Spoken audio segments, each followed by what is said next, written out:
all of his Oak Cliff people was going to murder Mo 3 if they ever saw him in Oak Cliff again. This is words out of Yellow B's mouth. If you guys didn't know, which I've been speaking about, Yellow Beezy and Mo 3 was beefing before Orleans death. They stand back to a female. They say the girl was pillow talking to Mo 3 or something like. I don't know what was going on. But somehow a girl that Mo 3 was messing with that's from Oak Cliff, she told Mo 3 that Yellow Beezy and all of his Oak Cliff people was going to murder him if they ever saw Mo 3 in Oak Cliff again. This was in 2018, 2 years before Mo 3's death. Mo 3 was murdered in Oak Cliff. Yellow Beezy is currently charged for capital murder for Mo 3's death. Just throwing it out there for you guys. Now, to be fair here, after this video clip, you guys are about to see Yellow Beezy speaking about this situation. Him and Mo 3 did squash their beef after this incident, but then the beef get back up after Roy got shot. So I do want to at least be fair and give that additional content. It's not like after this video clip you guys are about to see, Mo 3 and Yellow Beezy never spoke again. Matter of fact, this entire Yellow Beezy interview was about him and Mo 3 squashing their beef. But that's all about commentary for this video. You know what y'all think in the comment section. Well, this is not my only commentary. But this is the commentary before the re-upload commentary. Don't worry about it. It's a vibe play. You can speak more than that more situation. It was even in the story when, you know what I'm saying, like a big was telling him that my uncle murder ain't come to the cliff no more. They gonna kill, they gonna do some lame ass shit. I wasn't talking about that Yellow Bees and feel, but when you say Yellow Bees and no cliff, what other Yellow Bees you gonna say? This is an arrest, years in the making.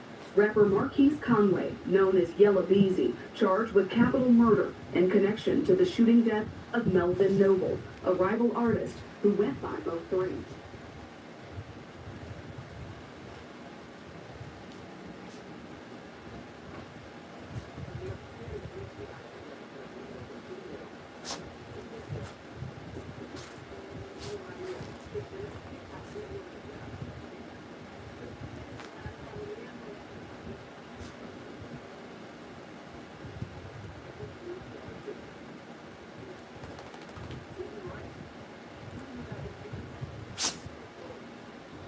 Tier 5 of the darkest alien conspiracy theory iceberg. Let's get right into it. Subscribe if you're not already.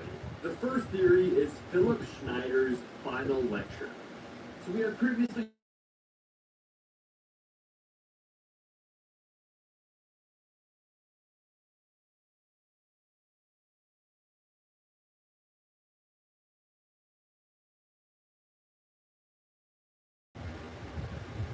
underground bases, and not to mention, he allegedly survived a firefight with gray aliens at the Dulce base in 1979. But starting in May of 1995, Schneider did about 30 public lectures across the country. And now during those lectures, Schneider knew that he was dying. He was terminally ill with a plastic anemia that he said came from radiation exposure at Dulce. So he believed that he was already out of time, and he was standing in front of audiences, showing them his, scarred chest and the fingers that he said that gray aliens beam weapons had burned off. He was just basically standing in front of all these people and just talking about everything. By the time that his lectures were wrapping up, he was telling his audiences that there had been 11 attempts on his life. That he'd been shot in the shoulder 2 weeks before one talk, that DIA agents had tried to abduct his daughter until his ex-wife drove them off at gunpoint, and he basically just kept saying the same exact thing at every single lecture, and that was that they were going to kill him for talking. On January 17th, 1996, nobody could get a hold of Schneider for days. So one of his friends, a guy named Al Pratt, got his building manager to open Schneider's apartment. Now inside, they found his body. At first, the coroner said that he had a stroke, but then a bit later, they changed it to self-strangulation with a rubber catheter tube that was wrapped around his neck. But his ex-wife ever since has called it a murder. And coincidentally enough, every document and every alleged alien artifact that Schneider showed at his lectures, all of them disappeared just after his death. So the theory just says that Philip Schneider was killed to basically keep him quiet, because Schneider knew that he wasn't long for this world, and he began talking about things that powerful people didn't want, to get out, so they killed him for that. And I'll leave the they for you guys to decide. William Tompkins. So as we all should probably know by now, most alien and even UFO whistleblowers are almost impossible to verify. Tons of people have UFO stories or alien stories. I mean, I have one, you have one, your grandma has one, so on and so forth. But in the whole UFO and alien world, a lot of people hide their identity. And there is no paper trails, there are no colleagues, and there are no documents. It's usually just someone's testimony. But William Tompkins is different. Now, Tompkins was an aerospace engineer who was born in 1923, and he spent his career at Douglas Aircraft, North American Aviation, and TRW. Now, in 1942, the Navy recruited him specifically because his handmade ship models were so detailed and accurate that they accidentally revealed classified radar and gun placements that shouldn't have been visible. Now, during World War II, he was assigned under Admiral Rico Botta at North Island Naval Air Station in San Diego, where he was debriefing 29 Navy spies that were embedded inside of Nazi Germany, who were reporting back on advanced aerospace research, including anti-gravity propulsion programs. And then he was physically carrying those debriefing packets to think tanks across the country.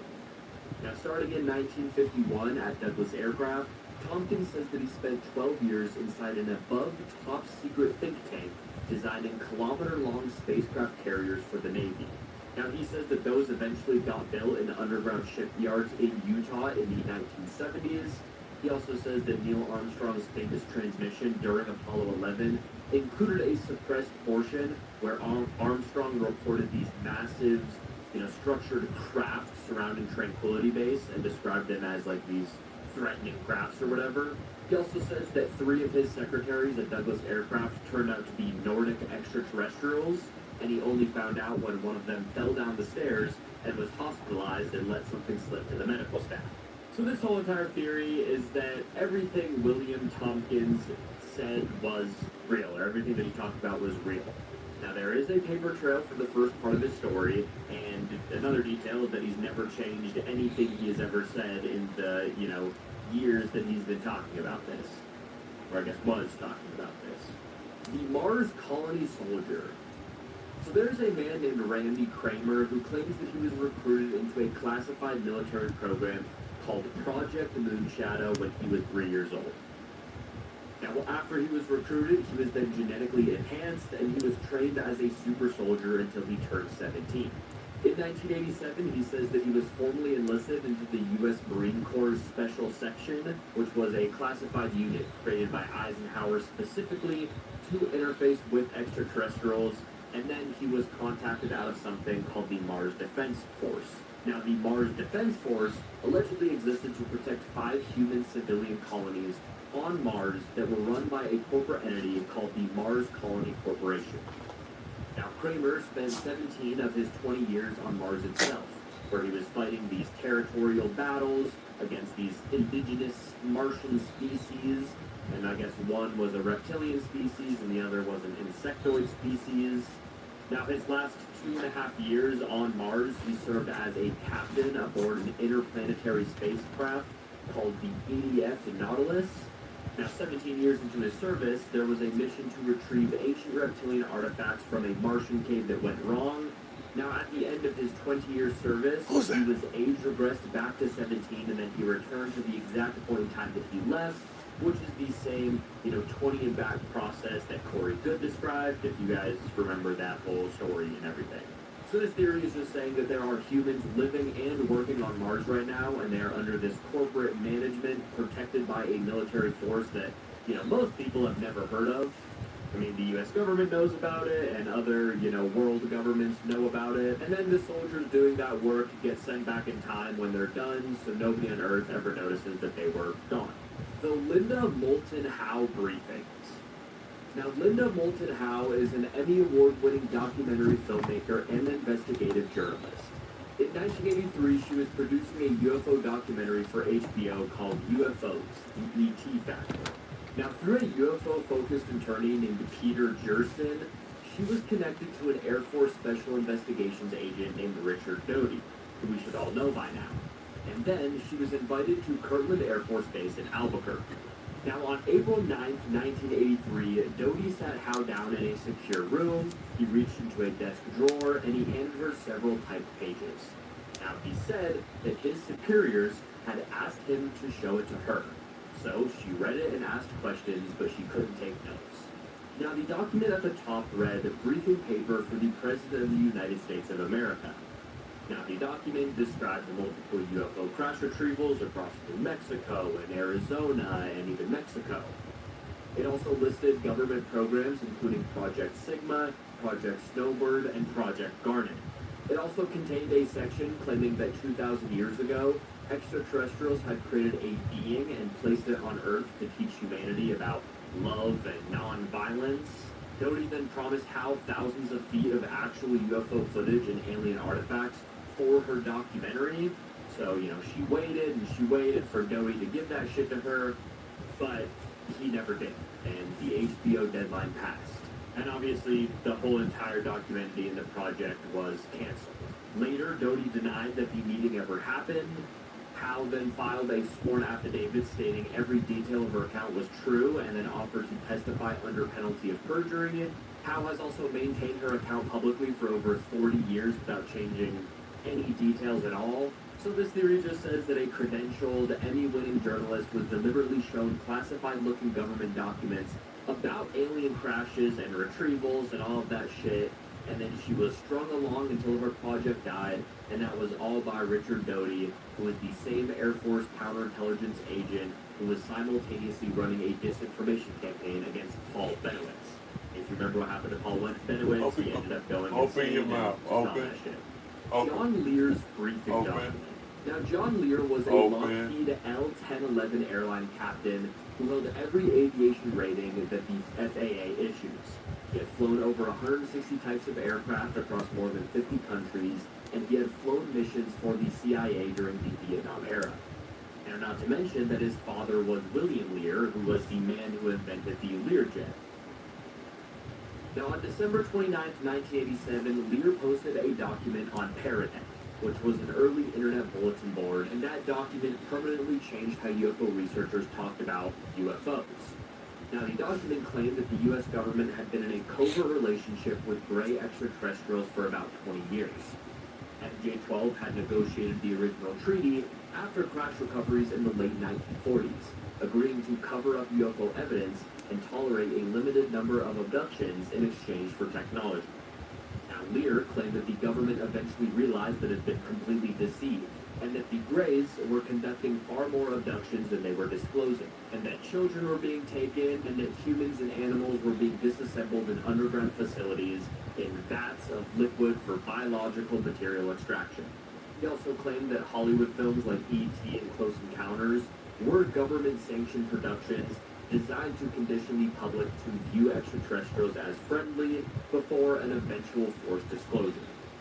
And he also claimed that the moon has a soul catcher device on its surface that intercepts human consciousness at the point of death and then recycles it back into new bodies on Earth, which connects directly back to the soul harvesting theory and a few other theories that we've talked about in this iceberg.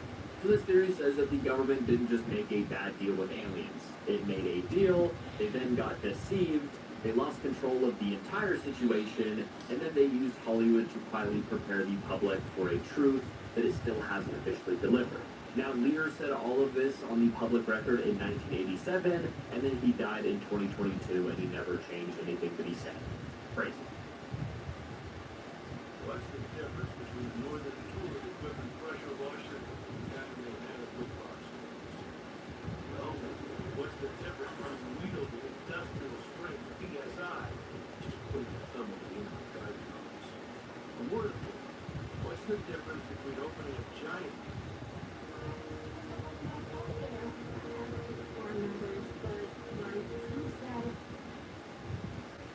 The Krill Document. In January of 1988, a document titled A Situation Report on Our Acquisition of Advanced Technology and Interaction with Alien Cultures appeared on the same early internet bulletin boards where John Lear had posted his briefing a month earlier. Now, it was signed by someone calling themselves O.H. Krill. And of course, nobody knew who that was. Now, the name itself was an inside joke that got completely out of hand. John Lear later confirmed that he and a researcher named John Grace, who worked at Nellis Air Force Base and wrote under the pseudonym Val Valerian, had used the name Krill as a riff on an entity called Krill from a UFO documentary, and that Grace had pulled the OH out of thin air. Now, the problem was that Bill Cooper went on television and told audiences he had first seen the Krill document while working for the Office of Naval Intelligence in the early 1970s, which would mean that the document existed 15 years before Lear and Grace said that they created it. Lear heard Cooper say this on live television and pulled him aside immediately after. So when it comes to who actually wrote the Krill document, that remains completely unresolved. Nobody really knows. Now, the document stated that as of 1983, government sources were saying that the Greys had manipulated human DNA at intervals of 25,000, 15,000, 5,000, and 2,500 years ago. The document described the Holloman Air Force Base landing, which we've talked about previously. The document also said the government's original assessment that the Greys meant no harm had been completely reversed by 1988, and it concluded that an active alien presence was currently on Earth, controlling elements of human society, maintaining these, huge underground bases and cities, and that people were being abducted, mutilated, and murdered as a direct result. Now, researchers have since traced the Krill report as a direct source for Bob Lazar's 1989 claims, Bill Cooper's published works through 1991, and the entire Dulce mythology through the 1990s. There's one document signed with a made-up name, and it became basically the foundation for a decade of UFO research that followed. Star Wars and Project Lotus. Dan Burnish claims that he was recruited by the U.S. government in 1986 while he was still a student at UNLV, and then he received a PhD in microbiology from SUNY Stony Brook in 1989, and then he was eventually assigned as a working group leader on Project Aquarius at the S4 Papoose Lake facility, which is the same underground installation that Bob Lazar described that was 15 miles south of Area 51. Now, his role involved direct physical interaction, taking neurological tissue samples to treat a degenerative condition that was affecting J-Rod's peripheral nervous system, and he was communicating with the entity telepathically during those sessions. Now, J-Rod, according to Burrish, was not an alien from another planet. J-Rod was actually a future human, and he was a descendant of our species from approximately 52,000 years ahead, whose race had left Earth after a catastrophe, and he was now dying from genetic collapse. Now, Project Lotus was Burrish's separate research effort into what he called the Ganesh particle, which was a biological mechanism that he believed could repair damaged cellular structures at a fundamental level, specifically targeting his genetic degradation that was destroying J-Rod's species.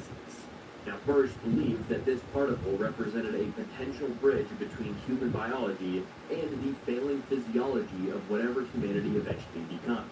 Now, the Star Wars component to this theory refers to his involvement with the Looking Glass device that we have talked about in a previous tier. Burrish claims that he personally operated it, and it revealed catastrophic timeline convergences centered around 2012. And that Majestic 12 made decisions in its final years specifically based on what the device showed them about the potential future. And then around 2007, Burrish kind of went silent on all of this, and then as we know, 2012 came and went, and nothing really happened. We're still kicking it. Art's Parts. In 1996, Art Bell, who is of course the host of Coast to Coast AM, he received an anonymous package in the mail from someone identifying themselves only as Mr. X. Now, the letter claimed that his grandfather had personally recovered the enclosed materials from the Roswell crash site in 1947 and held onto them for decades. Now, inside were several metallic Go lay fragments down. that became known as Art's parts. Now, the most significant piece was a layered sample composed of bismuth and magnesium, and it was bonded in alternating layers, with the sender claiming that it was specifically designed to function as a terahertz waveguide for inertial mass reduction, meaning that it was engineered to reduce the gravitational effect on a craft and basically just make it easier to maneuver. Now, Linda Moulton Howe, who of course we just talked about, the Emmy Award-winning journalist and whatever, she took a sample to Carnegie Science's Department of Technical Magnetism in 1996. And researchers then tested whether electromagnetic fields would cause it to behave as a lifting body and found that it responded to specific frequencies in ways that they hadn't expected. In 2019, the samples made their way to Tom DeLonge, then to the Stars Academy, which purchased them from Howe for $35,000 and then handed them off to a physicist named Hal Puthoff, who is the same man who is tied to Robert Bigelow and also the ATIP program. Both had which, apparently been studying the same collection for over a decade.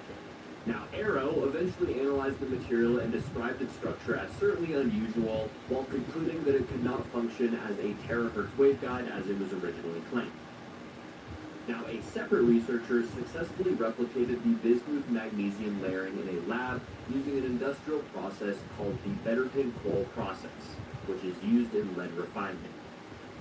The theory is basically just saying that this physical material that was allegedly recovered from the Roswell crash in 1947 spent 30 years in a family's possession, then it was passed through a radio host, then to a UFO journalist, then to Tom DeLonge's, UFO organization, then to a Pentagon-connected physicist, and then it was sent to the U.S. Army's own defense lab. And the official conclusion is that, the Art's parts were terrestrial. But that conclusion has never really been, fully agreed upon by the researchers who have examined it. Bob Dean's NATO Cosmic Assessment. Robert Bob Dean was a command sergeant major who served 27 years in the U.S. Army, including combat service in Korea and Vietnam. Now, from 1963 to 1967, he was assigned to SHAPE, which is the Supreme Headquarters Allied Powers Europe, where his clearance was raised to Cosmic Top Secret. Now, Cosmic Top Secret is a real NATO classification, and it's used primarily for nuclear command and control intelligence. Now, Dean claims that one night during his posting, an Air Force colonel on duty pulled a document out of a vault and threw it on his desk. Now, the document was a 1963 NATO study titled An Assessment, an evaluation of a possible military threat to Allied forces in Europe. NATO commissioned it after 3 unidentified objects nearly triggered a nuclear exchange with the Soviets in 1961. Now, the study ran for 3 years, and it involved atmospheric physicists, astronomers, sociologists, and historians. Now, only 15 copies of this study were ever printed. And according to Dean, the assessment concluded that Earth was being monitored by at least 4 distinct extraterrestrial civilizations. And those civilizations were the small Greys, the tall Nordics, a reptilian-type species, and a 4th group that was described only as very tall. Now, the part that disturbed NATO command most was not the non-human species. It was the Nordics. Basically, the fact that beings who looked completely human were walking undetected among the general population was considered the most, serious security and psychological threat in the entire document. The assessment concluded that NATO had no military capability to match any of the 4 civilizations, and they posed no threat to them. NATO has denied that the document exists. SHAPE's historical office has stated on multiple occasions that no record of it has ever been found. But Dean went public in 1994 after retiring, and he talked about it publicly until his death in 2018. And, a common theme that we see in, some of these theories is that Dean never once changed his story. The Lacerta Files. On December 16, 1999, a Swedish researcher identifying himself as Old K claimed that he sat down for a 3-hour interview with a non-human being in a remote house in southern Sweden. Now, the being called herself Lacerta, She had pale green skin, a dorsal ridge running down her back, and slitted pupils.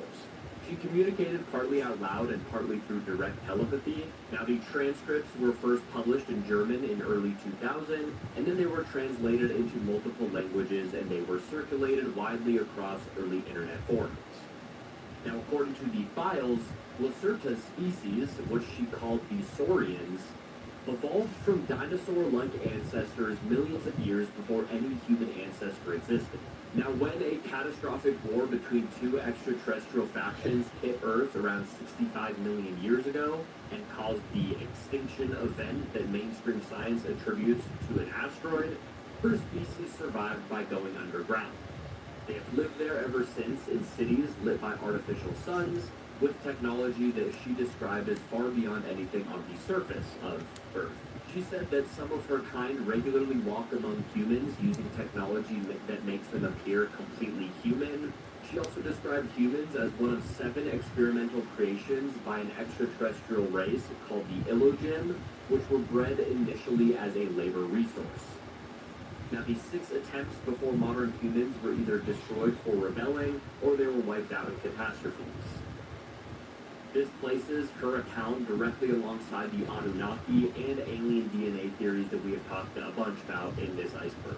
So this theory is just saying that humanity is not the dominant species on Earth, and it never has been. There is allegedly an older, far more advanced civilization that is living underneath us right now, and that watched us get created, watched us develop, and has been quietly walking among us the entire time.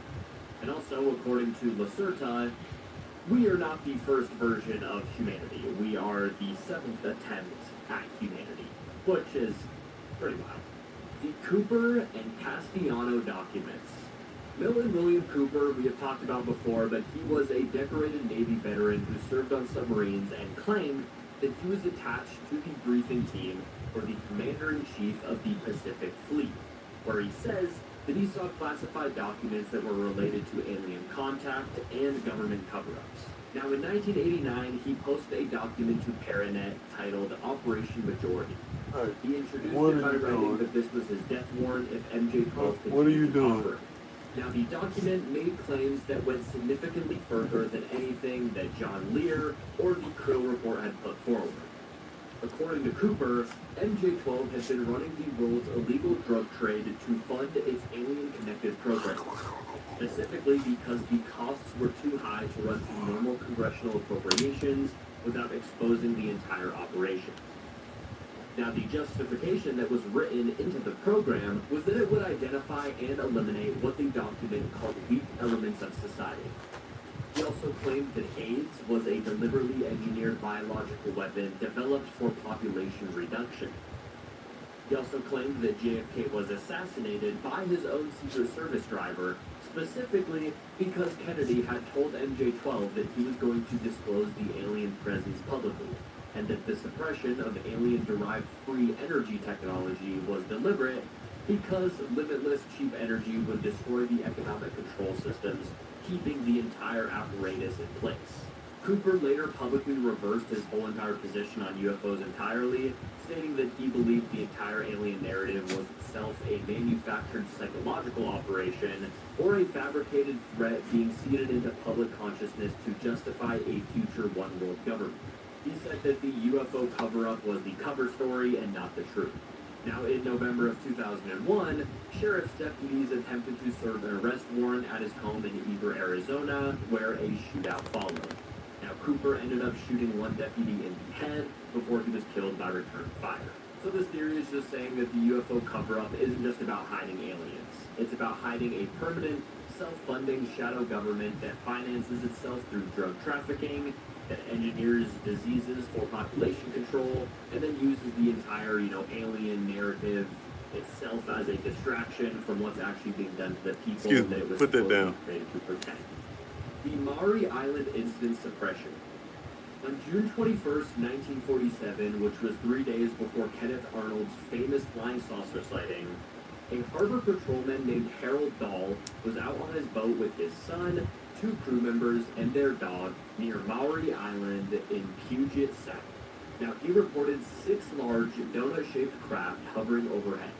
One craft appeared to malfunction and ejected metallic debris and a hot slag-like substance onto the boat, which killed their dog instantly and burned the son's arm. Now, Dahl apparently took photographs of this whole entire incident. Now, the following morning, a man showed up at Dahl's door. Now, the man was over 6 feet tall, he was wearing a black suit, and he drove a brand new 1947 Buick. Now, funny enough, Dahl hadn't told anybody about this incident. But the man sat down with him, and he recounted specific details of the sighting that Dahl never talked about, and that the man warned Dahl that his family could be harmed if he talked. So this was the first documented Men in Black encounter on record. Dahl's photographs later disappeared from his glove compartment before anyone could examine them. But Dahl ended up telling his employer, Fred Chrisman, about the incident. Then, after, Kenneth Arnold's sighting made national headlines, Chrisman contacted Kenneth Arnold. And Kenneth Arnold brought in 2 Army Air Force intelligence officers, Captain William Davidson and First Lieutenant Frank Brown. Now, they flew to Tacoma, they interviewed Dahl and Chrisman, and then they collected the physical debris samples to transport back for analysis. Now, on August 1st, 1947, Davidson and Brown boarded their B-25 bomber with the samples. Now, the plane ended up catching fire mid-flight, and it crashed near Kelso, Washington. Both officers ended up dying. And then the debris samples were never recovered. The Air Force immediately declared the entire Maury Island incident a hoax. Dahl later claimed that he had fabricated the story, and then he also claimed that he had only said that to protect his family from the Men in Black figure who, of course, threatened him. Now, the Washington State Senate passed a resolution in 2017 that noted that the FBI had concluded Dahl had never genuinely recanted. So the theory is saying that the very first UFO incident of the modern era was also the first successful suppression of UFO evidence, and that 2 military intelligence officers died transporting physical debris that the Air Force claimed in the same breath had never existed, which is crazy.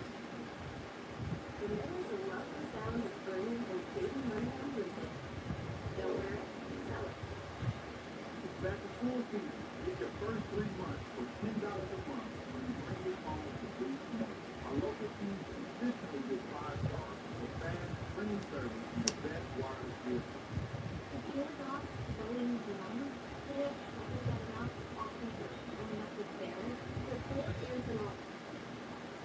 The John Teeter alien angle.